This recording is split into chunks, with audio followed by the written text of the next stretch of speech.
Good morning. My name is Joe Hamilton. I'm the co-founder of the St. Petersburg Group, which publishes the St. Pete Catalyst. My thanks to Daniel James Scott and Jill St. Thomas for inviting me to participate in this virtual summit, and thanks for all the cool work that Tampa Bay Tech does to keep innovating in our community. I want to talk a little bit about attention today. We started the Catalyst about a year and a half ago.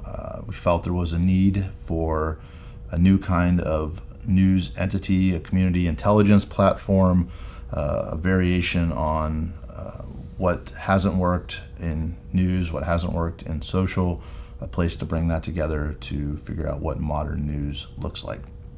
So thought a lot about attention. I went back and kind of traced back from the time when people sat around campfires and just talked one-to-one. We had the invention of the printing press, which allowed us to put information in packets and pass it back and forth. That was a huge jump forward. And then another big leap forward with radio and TV, where we took information and brought it to the airwaves and got it out to the masses. And the thing about both of those was that they required a lot of capital to get started. And in the beginning, the printing press was only available to very few folks. They controlled information, and similarly with radio stations and TV stations, there was a big barrier to entry and capital to get started and to do that. Of course, the internet changed all that, and it opened the door for everybody to become their own media and content company, and that proved to be a big problem for the newspapers and businesses in general, because the attention got fragmented into a billion pieces, because anybody could go on there and talk about anything that interested them, and they now had the vehicle to connect with other people who are interested in the same thing. And this bloom in specific content it's just been mind-blowing. You can go on YouTube, and if you're interested in beekeeping, you'll find videos that have 500,000, 1 million views each. Pokemon cards, people opening cards up, there's hundreds of hours of content of that, all of which are getting tens of thousands, if not hundreds of thousands of views. There's a girl who lives in a van with a snake and films it, and she's got 1.8 million subscribers, and her videos get 4 and 5 million views each. So if you think about that, a woman living in a van, just filming what she does and putting it out there, how much attention that garners, that all comes from the people who were used to getting it through when the medium for attention traveling was smaller. So it's changed the game. But the idea that aggregated sources of attention, a news platform can't work, I think, isn't correct. I think that the old way that news existed can't work, but I think there's a new way that that news can work. So with all the attention moving away from traditional businesses, including news organizations, that attention went to social media. And thus it seemed the way forward was to really dig into social media, what it brought and what it gave to the community that traditional news didn't. And then we looked at what traditional news, and when I say traditional news, I mean local news, brought to the community that social media hadn't quite got there yet. And as we juxtaposed the two back and forth, then we started to identify a space that would be useful to the community, provide value to them in a way that neither traditional news nor social media could. So here's some of the elements, and I think this just thinking through this and walking through this is interesting and relevant to any business. But here's some of the elements that we found with social media. Number one, real time is big. Old school news came out in editions. New school news does have elements of posting on their websites and on social media as well. But that sort of real time play where you can put a thought out or put a piece of news out, and your community, your tribe comes back, and you have that interplay. That's a very important piece of social media. Secondly, social media is very versatile in its formats. You can post a video, post audio, post a picture, post words, whatever you want instantly. And traditional news has elements of that as well. They are moving more into video, but typically it tends to be one or the other. It's either all video or all print, and it doesn't have that versatility. Third, and interestingly enough, influencers. The internet gave rise to influencers, and we've always had influencers in our own peer groups. They're the leaders, the ones that sort of the center of attention, and that translated to online. But it also unlocked this other tranche of people who were either in a certain subject matter or in a certain community. And here we're concentrating on the community, but they became influencers in the community. And this new type of influencer was quite interesting. There's traditional influencers, which are your politicians, religious leaders, business leaders who wielded influence. And with social media, this gave rise to a new type of influencer, which is a social influencer, people whose personality or thinking or subject matter expertise people gathered around. And then that led us into understanding how people organize around influence. So with the rise, the original social media rush, people came together in the same sort of tribes and friend groups that they had offline, that they were existing with socially, and those people tend to have the same ideology as you. So whether it be, and typically it's around national issues, left, right, Republican, Democrat, religious, non-religious, environmentalist, et cetera, et cetera. Those people tend to be friends with people who have similar ideologies, and that translated to online. Then with these new social influencers and going back to the specificity of subject, new tribes start to organize around living in a van or collecting Pokemon cards or certain kinds of music in addition to your social tribe. And so it was this really big availability to organize yourself or be participants in various and new kinds of tribes. So this begs the question, if we're going to innovate on attention and organizing tribes, how can we do that in meaningful and valuable ways locally? What tribe exists that's not being served? And one example that springs to mind of an answer to that is Nextdoor. Nextdoor found a tribe that wasn't served previously, and that is the neighborhood tribe, your microgeography.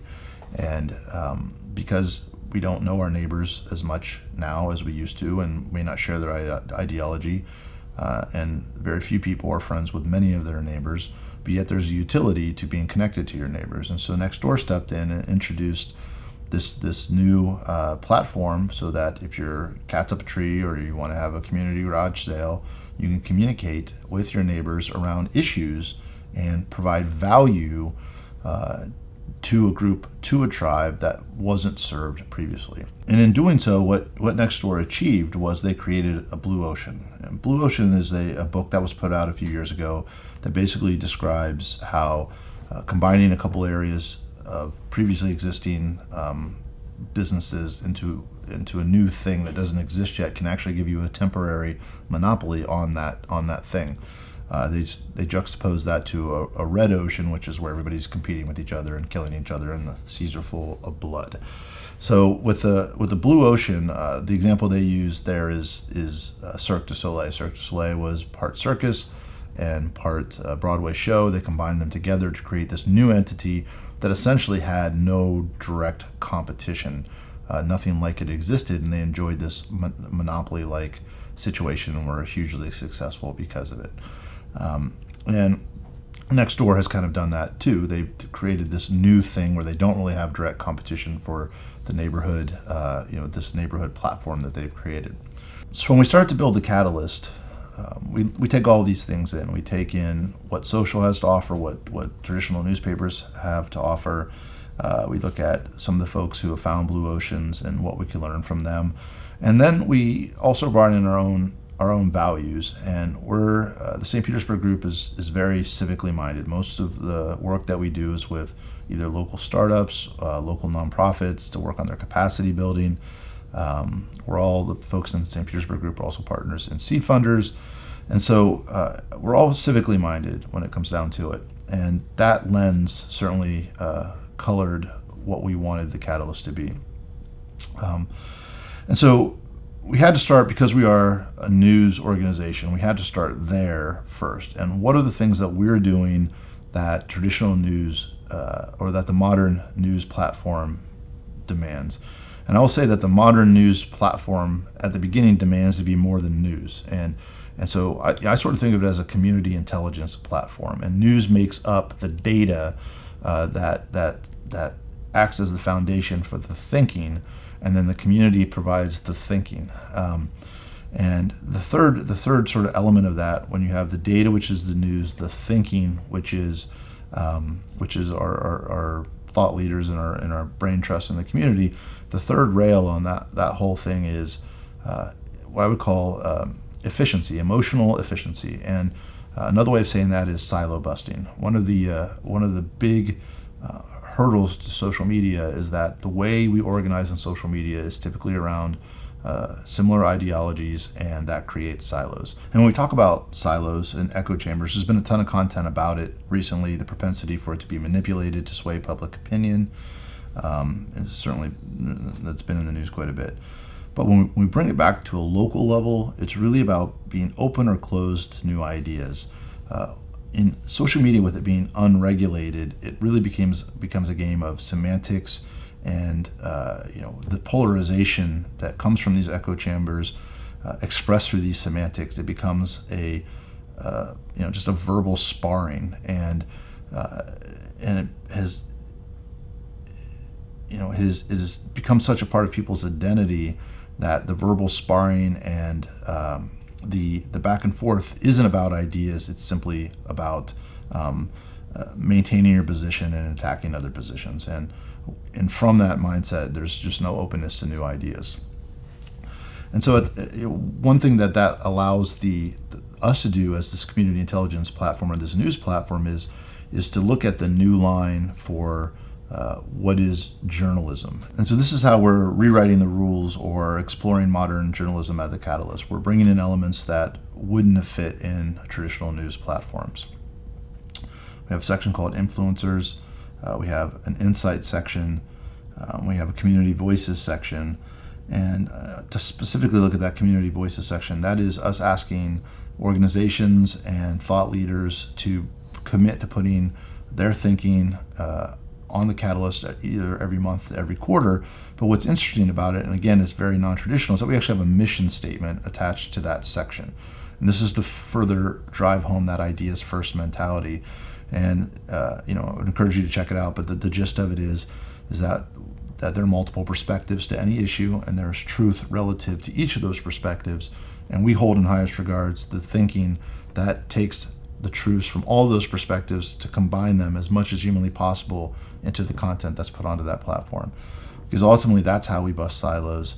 Ultimately, that's how we stay open to ideas, by bringing this sort of mindset into it. And that is really a key to what the modern news or community intelligence platform can bring to the social media world, to take those elements of expectations of quality, of vetting, of best practices, augmented by the actual journalists we do have on staff, all of that forming the framework for citizens and thought leaders and the people in our community to bring their thinking to the platform within that framework, which sets us up to have a really great exchange of ideas, minus a lot of the emotional inefficiency that comes with the silos that are created on social media. So that brings us back to attention and how we hope to earn your attention and the community's attention. And in summing up the stuff we've talked about today, I want to share how we're looking to earn attention and talk about how that might be applicable to your business.